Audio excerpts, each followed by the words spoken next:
Assalamualaikum warahmatullahi wabarakatuh. Perkenalkan, nama saya Ridwan Iskandar, NIM 30.120420041.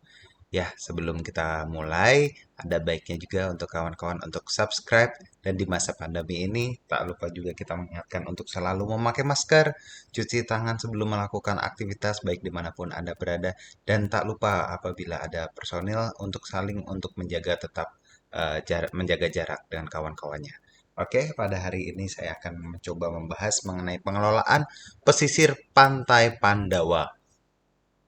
Oke, Pantai Pandawa merupakan salah satu kawasan wisata pantai di Bali yang berada di Desa Kutu, Kuta Selatan, Kabupaten Badung.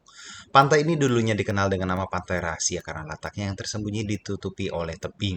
Jika dibandingkan dengan pantai lainnya di Bali seperti Pantai Kuta, Sanur, dan Tanah Lot, Pantai Pandawa merupakan pantai yang relatif baru dikembangkan.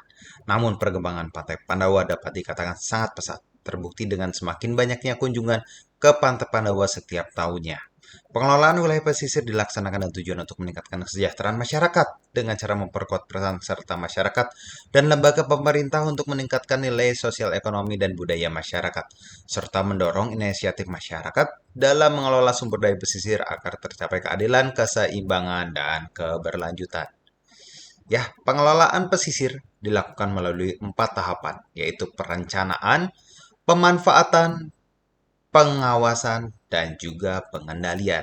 Mari kita bahas satu persatu, mulai dari perencanaan, pemanfaatan, pengawasan, dan juga pengendalian.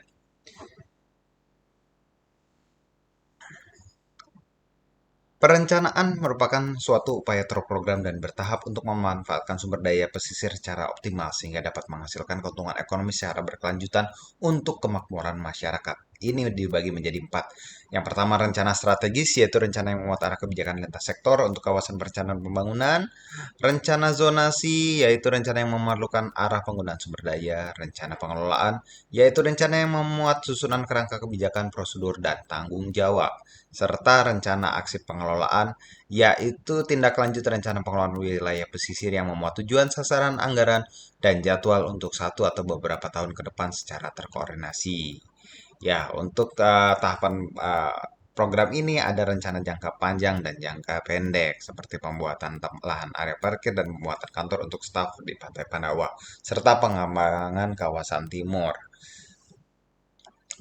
Oke, selanjutnya yang kedua adalah pemanfaatan. Pemanfaatan wilayah pesisir merupakan hal atau cara hasil kerja dalam memanfaatkan ruang sumber daya perairan pesisir untuk memenuhi kebutuhan hidup sehari-hari.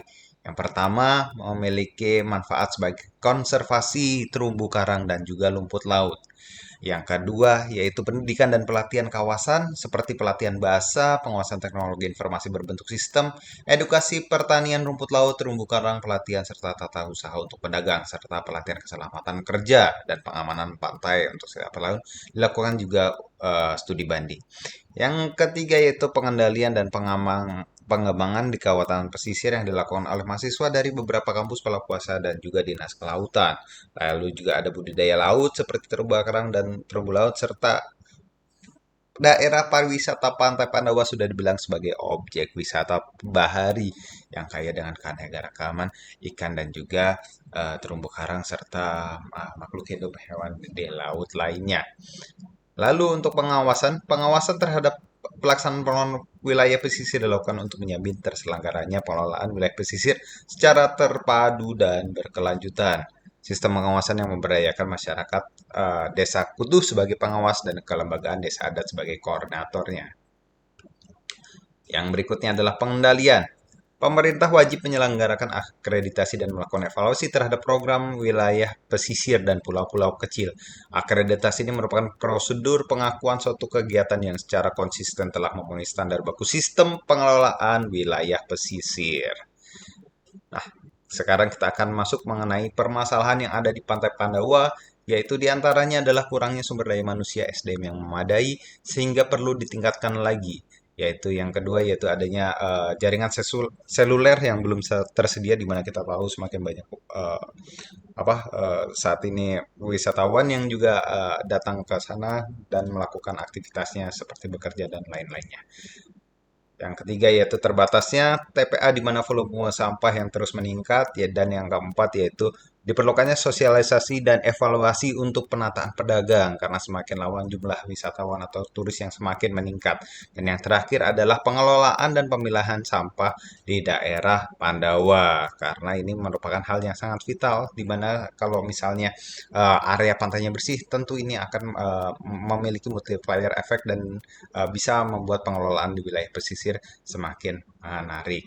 Ya, demikian mengenai video mengenai pengelolaan pesisir Pantai Pandawa. Terima kasih atas perhatiannya.